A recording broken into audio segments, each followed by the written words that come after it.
बिथां गुन्दाफोरखौ दिनैहाय एफआइआर होनाय जाबाय अलरेडी। दिनै बिथां गुन्दामोनखौ एबा गुन्दाफोरखौ एफआइआर होनाय जाबाय अलरेडी। बे बाथ्राखौ बुंदों सोर? नोंथांमोना निश्चय सिगाङाव होनाय भिडिअ स्क्रिप्टखौ नुनानै निश्चय बुजि मोनखादों। मैयानि दिनाव जानानै थांनाय माखासे जाथाय क'क्राझार जिल्लायाव एबा बिटिआर ओनसोलाव बिआरबि बड' कमेन्ट चेनेलनि इउटुबारखौ एबसुनि माखासे मानसिफ्रा बुदों। बिनि खारनाव बिथाङा बुंदों एबसुनि माखासे मानसिफोरखौ बिथां गुन्दाफोर होननानै बुंनाय जादों। दा बाथ्राया जोबोद साननो गोनां एबा सिरियास। नोंथांमोना गोबां नुखाबायबो, गोबां मिथिबायबो। मैयानि दिननिफ्रायनो गोबां बे भिडिअआ फेसबुकआनो जा बा बबेबा इउटुबावनो जा गोबां भाइरेल जाखाबाय। नोंथांमोना ससियेल मिडियानि गेजेरजों गोबां नुनो मोनखाबाय। दिनै सासे इउटुबारा गोबां बिपिएफनि जानानै बिथाङा डाइरेक्टलि बिपिएफनि सापर्टार हिसाबै इउपिपिएलखौ सोंखारियो, एबसुखौ सोंखारियो। माखासे दिनै जोङो साननो थाङोब्ला बेफोरबायदि इउटुबारखौ आखाइ होलायनाय हिसाबाव ससियेल मिडियायाव सासे फोसावगिरिखौ आखाइ होनाय हिसाबाव गोबां साननो गोनां बाथ्रा दङ। दिनै नंगौ बिथांनि बुंनायनि फारसेबो जोङो साननो गोनां आरो बिथांमोना बिथांखौ एटेक खालामनायनि फारसेबो बा बुनायनि थाखायबो जोंहा जोबोद साननो गोनां बाथ्राया जाहैबाय मा? बिथाङा मैया आंनो खौरां बिथिंनि गेजेरजों अर्थात सुलुंनि गेजेरजों फोरमायहरनाय बायदिब्ला बिथाङा दिनै अर्थात मैयानि दिनाव सासे बोराय बैसोनि मानसिखौ लानानै अर्थात गावनि थै सोमोन्दो जानाय मानसिखौ लानानै बिसोरो सेन्टार फारसे एबा बाजार फारसे आवगायलांनायाव बिथांखौ लामा ससेयाव गारि लाखिनानै सोंदों बलेर' गंब्रै थांनानै। स' नामखौ सोंनाय लोगो लोगो नामखौ मिथिनाय लोगो लोगो बिथांखौ एटेक खालामखाबाय सोरगिदिं। एटेक खालामनायजों लोगोसे दावराव बिदिनो बुलायनो फुरा रेडि जाबाय। दा बे हारसिं बेस्रा माबोरै सोरजों बुलायनो हानो? एबसुनि मानसिफ्रा बेखौ दुमदाखार बुबाय, उल्थांलाय फाल्थांलाय बुनानै अफिसाव लानानै थांनानै आरो दरजा फांथेनानै बुहैदों होननानै बिथाङा फोरमायहरदों आंनो। बिथांखौ बुनाय मानायखौ खुद गावनो भिडिअ होखाबाय। नोंथांमोना निश्चय सिगाङाव होनाय भिडिअ ओनसोलखौ नुनानै मिथिखादों। दिनै जोङो साननो गोनां बाथ्राया बेसो, जुदि बिथांमोना दिनै बे सासे इउटुबारखौ बुबायब्ला आरो माखासे इउटुबारखौबो बुनायनि लामायाव दंजोबो एबा सोरखौबा बिदिनो जुगुमनानै दङ। अलरेडि टारगेटआ बिसोरहा दाबायदियाव आंखौबो मोनोबाथ' बिथांमोना बुखागोन। मानो होनबा आंबो डाइरेक्टलि बुंनाय जायो। बेखायनो जाय हक जोङो मोजांमोन गाज्रिमोन जोङो गाज्रिखौ नुयोब्लासो बुङो, मोजांखौ जों मारै बुंनो? दिनै जोङो प्रमद बर' सारखौ लानानै बा हाग्रामा महिलारि सारखौ लानानै जों गोबां बायदिसिना बाथ्रा बुङो। बिनि गेजेराव जोङो सम लानानै एबसुखौबो बुंनो गोनां जायो। बाध्य गैया, उफाय गैया, जोङो बाध्यथायाव जोङो बुंनो गोनां जायो। जेरै दिपेन बर' बिथाङा सासे एबसुनि आफादगिरि जानानै दिनै दिपेन बर' बिथाङा डाइरेक्ट पलिटिकेलनि जानाय बायदि जानानै खोथा बाथ्रा बुंनाय खारनाव जोङो बुंनो गोनां जायो। थिग बेखौ लानानै मानगोनां जोंहा बर' फरायसा आफादनि साफ्रोमबो सुबुंफ्रा दुखु मोननांगौ बे नङा। दिनै नोंथांमोनाबो बिजिरनांगोन, नोंथांमोनाबो साननांगोन जे जोंनि खामानि मावनाया थारैनो बबे एंगेलजों थांगासिनो दङ आरो माबायदि जागासिनो दङ। जोंनि गासैबो बिथिंनि खामानि मावनायफोरखौ रायजो राजाया मोजां मोनदोंना मोनाखै नोंथांमोनाबो खुद सेलेक्ट खालामनांगोन। अब्लानो जोङो गासिबो समाधानाव फैयो। दिनै बिआरबि बड' कमेन्ट चेनेला एबसुनि माखासे मानसिफोरखौ आलु गेसाव बायदिसिना बुंदों। बे बाथ्राखौ बुंनायनि थाखाय नोंथांमोना बुदों होननानै बिआरबि बड' कमेन्ट चेनेला आंनो फोरमायहरदों। दा जाय हक बाथ्राया बेनो जे जोङो एबसु आफादखौबो थोंजोङै गासैखौबो होननानै जोङो बुंनो हाया। दा जेरै जोंहा आदा बिआरबि बड' कमेन्ट चेनेल, आं नोंथांखौबो रिकुवेस्ट खालामो, नोंथाङा जायखौ बुंनांगौ बेखौ थोंजोङै बुं। नोंथाङा बर' फरायसा आफादखौ दुसिद्रायनांगौ बे नङा, बबेबा मोनसे आफादखौ थांखिनानै डाइरेक्ट बुंनांगौ बे नङा। मानो होनोब्ला गासैखौबो लानानै 1000-100 जन मानसिखौ लानानैसो मोनसे आफाद नङा होमबा? बे आफादखौ जोङो गासै डाइरेक्टलि आफादखौ लानानै थांखिब्ला जानाय नङा। जोङो पार्सनेलि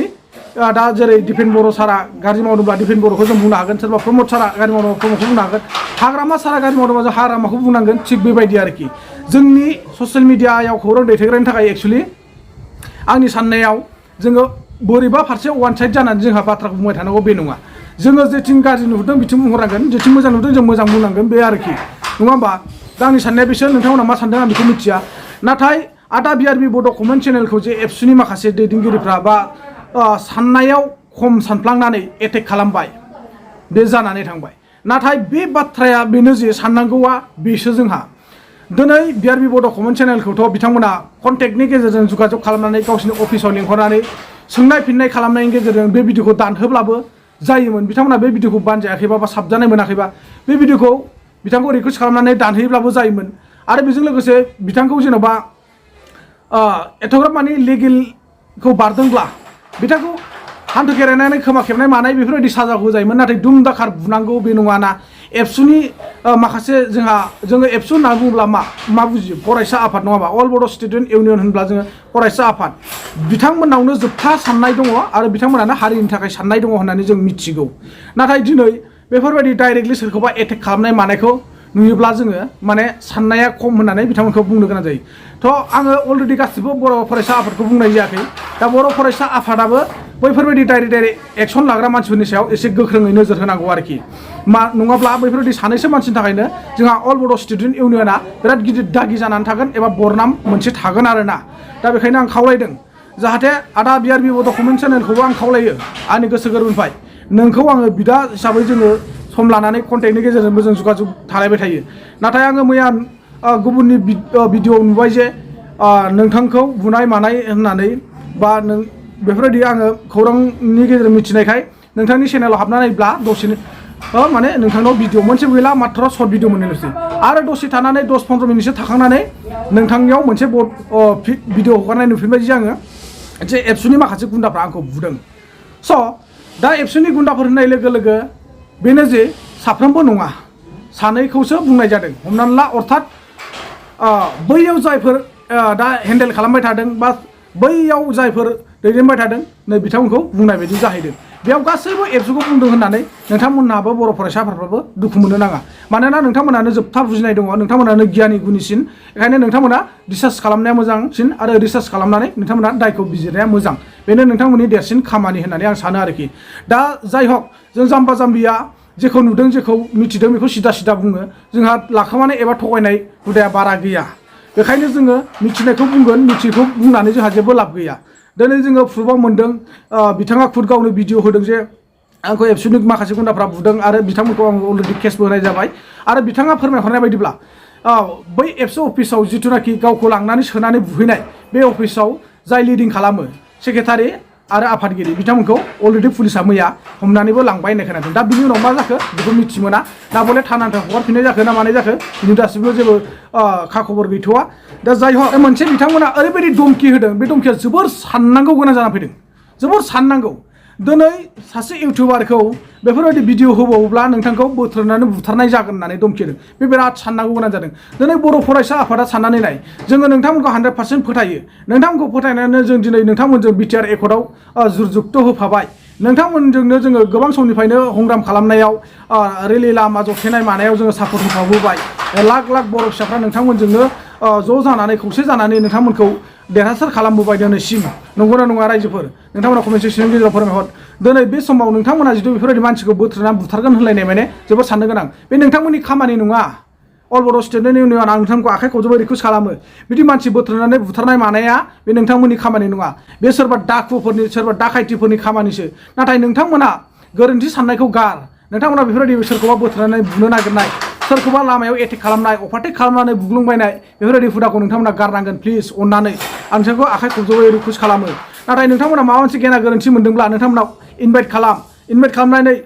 ज'यैनो नोंथांमोना सावरायनायनि गेजेरजों नांगौबा खोमा खेबनाय हान्थु खेरायनाय बेफोरबायदि साजाखौ होनो हागोन नोंथांमोना नाथाय दिनैनि दिनाव बबेबा मोनसे भिडिअखौ फसायाखैबा नोंथांमोना बेखौ दाननो खावलायनो हागोन आरो नोंथांमोना दानि जुगाव इउटिउबारफोरनि कन्टेक्ट नाम्बार दिरुनलाय माथो गिदिर बाथ्रा हमनानै ला बिआरबि डकुमेन्ट चेनेलनि कन्टेक्ट नाम्बार नांगौब्ला आंखौ कन्टेक्ट खालामब्लाबो मोनगौमोन दा दिनै आंनिखौ खालामोब्लाथ' आंनावथ' अलरेडि भिडिअआवनो दंखाजोबो आरो मेन डिसक्रिपसनावनो दङ नोंथांमोना माबाफोर गेना गोरोन्थि नुदोंब्ला आंखौ कन्टेक्ट खालामनायनि गेजेरजों आंखौ रिकुवेस्ट खालामनानै बुंहरनो हायो जे फंबाय बा नोंथां बा आदा नोंथाङा बै बिदि भिडिअखौ दाननांगौ नोंथांनि बे भिडिअखौ जों रं नुदों नोंथाङा बेखौ दाननांगौ बेफोरबायदि थिग रिकुवेस्ट खालामजायो अब्ला नोंसोरजों आंजों सावरायलायनायनि गेजेरजों जोङो दाननांगौबा दानलायलायनो हायो थारैनो जुदि बिनि गेजेराव माबा मोनसे ओंथिफोर दङब्ला बा गाज्रि अर्थफोर हाबनानै दङब्ला जों बेफोरबायदि दानलायनो हायो स' आं बारा गोबावखौ बुंनो सानलिया नोंथांमोना गासिबो बुजिनांखा गासिबो बर' समाजनि साफ्रोमबो जोङो बुजिनांगौ जाखा नाथाय जोंनाव माया बारा अग्राज्यआ बारा बे अहंखारानो दिनै जोंखौ नाख्लायनायनिफ्राय नाख्लायबोगासिनो दङ खोख्लैनायनिफ्राय खोख्लैबोगासिनो दङ आरो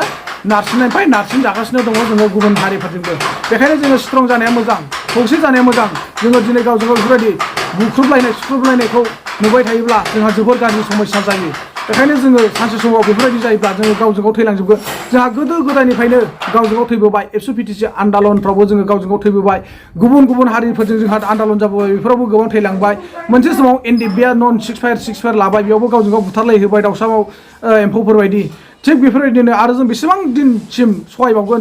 बेसां समसिम जों थैलांबावगोन नोंथांमोना एसे बुजिनानै नायदो दिनै बर' फरायसा आफादा मोनसे रैखाथि आफाद बर'निनो मोनसे सिंस्रि आफाद होननानै जों बयबो मिथिगौ आरो फोथायगौ दिनै नोंथांमोनहाबो जुदि बेफोरबायदि मानसि बोथोरनानै बुथारनो ओंखारलायोबा बेसेबां गिदिर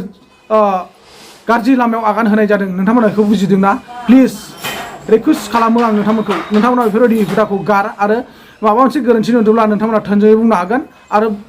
बिनि गेजेरजों नोंथांमोना जि साजा होनांगौ बेखौ होनो हागोन नाथाय बेबायदि लामा सामायाव अभारटेक खालामनानै बुख्रुब बुसि खालामनाय बिदि नङा नोंथांमोना बर' फरायसा आफाद हिसाबै नोंथांमोना लेंहरनानै माबा मोनसे सावरायनो गोनां दंबा सावरायनानै बुजाय एरिजाय नोंथांमोना भिडिअखौ दाननांगौब्ला दानहोनो हायो जोबथा आङो नोंथांमोनखौ सानो जे नोंथांमोना बर' फरायसा आफादा बुजिनां आफाद आरो नोंथांमोनहानो बुजायनानै मानसिफोरखौ थि लामायाव लाबोनो हायो बेखायनो आं रिकुवेस्ट खालामबाय दिनै आंनि बुंनांगौ भिडिअ एसेखिनियानोसै लोगोफोर नोंथांमोना बै सिगाङाव होनाय भिडिअ इन्ट्र'खौ जोबजासिम नायनानै बुजिनानै लानो हासिगोन हेल' लोगोफोर आरो गाइस सिगाङावनो आंनि गोसो गोरबोनिफ्राय आंनि इउटुब चेनेल अनसायगिरि नोंथांमोनखौ बयखौबो आंनि गोसो गोरबोजों अननाय खुलुमनाय सिबिनाय बावहरग्रोबाय लोगोफोर आरो गाइस आरो आइ आफा रायजो राजा नोंथांमोन दा दिनै आंनो गुसुं भिडिअ लाबोनाय जाहैबाय माने दिनै बिराद दुखुनांथाव जाथाय जादों दा आं बेखौ रायजो राजाफोरनो एसेब्लाबो फोरमायनो सानदों शेयार खालामनो लुबैदों जाहाथे माने आंनि गोसोआ रेजें जायो बेखौ साननानै आं भिडिअ गुसुं लाबोनाय जाबाय गाइस दा बेनो जाहैबाय दिनै जेब्लानाखि आङो 9:30 जाबायमोन टाइमा बे 9:30 टाइमाव जोङो सासे आदैजों आंजों कुसुगाव बाजाराव थांनो होननानै आंनि बाइकजों थांदोंमोन आरो ओंखारलांदोंमोन दा थांनानै मथा मथि थाङै थाङै बिदिनो 1 किल'मिटारसो थांबायमोन जोङो 1 किल'मिटार थांनायनि उनावहाय जों मोनसे एलपि स्कुल मोनहैबायमोन दा बे एलपि स्कुलाव मोनहैनायाव माने हठाथनो गारि गंब्रै फैदों आरो दा गारि गंब्रै फैनानै ओमफ्राय आंखौ लाखिदों माने ओइ लाखि होनदों लाखि होनबाय नालाय आंबो लाखिबाय लाखिनानै दानाबा बिथांमोनहा नाम सोंबाय ओमफ्राय नाम सोंनानै माने खिथाबाय आंबो नामखौ खिथाबाय आरो दाना नाम खिथानाय लोगो लोगो बिथांमोना आंखौ फुरा हामला खालामबाय आरो एटाक खालामबाय माने बुनायनि सुरु खालामबाय आरो गारि गंब्रैनि मानसि खमावबो 22 जननिफ्राय 25 जनसो मानसिफोर दं बिसोरो ओमफ्राय जेरै गोसो एरै बिसोर बुलाबायदों ओमफ्राय उनाव बुनानै आंनि मबाइलखौ सेख'ना लांदों सेख'नानै लांनानै उनाव बिसोर मा खालामदों ओमफ्राय आंखौ बलेर' थिखोनानै ओमफ्राय एबसु अफिसाव लांबावबाय एबसु अफिसाव लांनानै आरो बेयावबो एबसु अफिसाव दर फांथेनानै बिसोर बुहैबावदों आरो दा बिसोर आरो बुनानै मा खालामबावदों माने दिनैनिफ्राय बिदि भिडिअ खालाम मोना नोङो बिदि भिडिअ खालामबा नोंखौ दिनैनिफ्राय बोथ्रोदनानै लायनानै बुथारहैनाय जागोन होनना बिसोर आंखौ दम होदों आरो गाइस आरो लोगोफोर दा बेसेबां दुखुनांथाव दिनै एबसुआ माबा मोनसे भुल नुयोबा बिथांमोना मोजां खोथा बुंनांगौ नङा होमबा दिनै एबसुआ मानि गुन्दागिरि जाखो माब्रै दादागिरि जाखो बिथांमोनालाय दिनै गुन्दाफोरखौ दिनैहाय एफआइआर होनाय जाबाय अलरेडि दा आयेना मा राहा लायो बेखौ नेग्रोगोन आरो आयेनाबो जुदि बिथांमोनखौ जुदि खुनु माबा लायाबा आयेननि राहा लायाबा जोंबो मा जागोन माने बिनि राहाखौ जोंबो लानाय जागोन आरो सिदा खोथा बेयाव गिनायनि खुनु खोथा गैया थैनाय थांनायखौ जेबो साना गाइस दा जिखुनु दिनै घटनाया बिराद दुखुनांथाव जादों दा बिदि जानो मोनामोन बिथांमोना दिनै लाजिदों बिथांमोननि गुबै खोथाखौ बुंनायाव दिनै लाजिनानै बिसोरो आंखौ एटाक खालामदों दा बे एटाक खालामग्रा मानसिफ्रा क'क्राझारनिफ्रायबो गारि गंनै फैदोंनो बे ओमफ्राय आंथ' मोनथिया ओमफ्राय आरो कुसुगावनिफ्राय गारि गंनै आरो दा बिसोरनो बे एबसुनि गुन्दाफ्रानो दिनै आंखौ बुनानै माने माबानाय जाहैबाय आरो दा अलरेडि बिथांमोनखौ दिनै केस होनाय जाबाय दा केस होनाय लोगो लोगो आयेना मा राहा लायो बेखौ नायग्रोनोसै आरो गाइस दा भिडिअखौ गोलाव खालामला लोगोफोर आरो गाइस दिनै बेयावनो दोनथ'बाय आंनि बे गुसुं माबाखौ जाथायखौ दिनै खिन्थाबाय आरो दिनैहाय बिथांमोना आंनि मबाइलखौ सिख'नानै आंनि इउटुबनि मोनसे भिडिअ दं माने बेखौ दानना होजोबनाय जादों आरो दा बे होमबाबो जेबो नङा इउटुबनि भिडिअफ्रा फैफिनगोन एसडिअ सारानो बानायना होफिनबाय फैफिनगोन आरो